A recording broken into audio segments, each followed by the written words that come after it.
የሆሳዕና ዕለት በጣም አይምሮዬ ላይ የሚመጣ አንድ ሐሳብ አለ። የሐሳብ ምንድነው? ብዙ ጊዜ ዓለማችን መናገር ያለባቸው ዝም ሲሉ፣ ዝም ማለት ያለባቸው ደግሞ ሲናገሩ ይታያል። ይህንን እውነታ የሆሳዕና ዕለት በተለይ በጣም አስበዋል። የመጀመሪያው የበለዓም አህያ ታሪክ ነው። እንደምታውቁት የበለዓም አህያ አፍ አውጥታ በሰው ቃል የተናገረች አህያ ነበረች።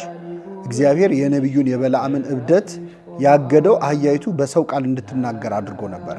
እንዴት ትመታኛለህ?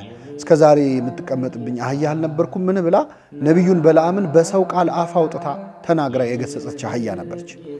ይቺ አህያ የተሸከመችው በለዓምን ነው። በለዓም ማለት መጽሐፍ ቅዱስ ላይ በጣም ክፉ ከተባሉ ሰዎች አንዱ ነው።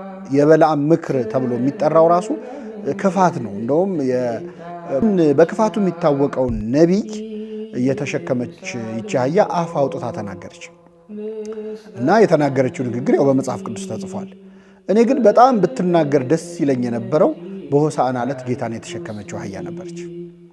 ይቺ አህያ የተሸከመችው እንደ በለዓም አይነት የተረገመ ሳይሆን ቡሩክ የእግዚአብሔር ልጅ የተባለ መድኃኒታችን ኢየሱስ ክርስቶስን ነው።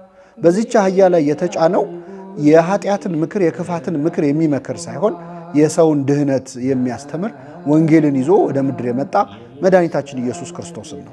በእርግጥ ይቺ አህያ በላይዋ ላይ ክርስቶስ አርፎ በተጓዘባት ጊዜ ምን ተሰምቷት ይሆን? ምንድነው አምላክን መሸከም የሚፈጥረው ስሜት?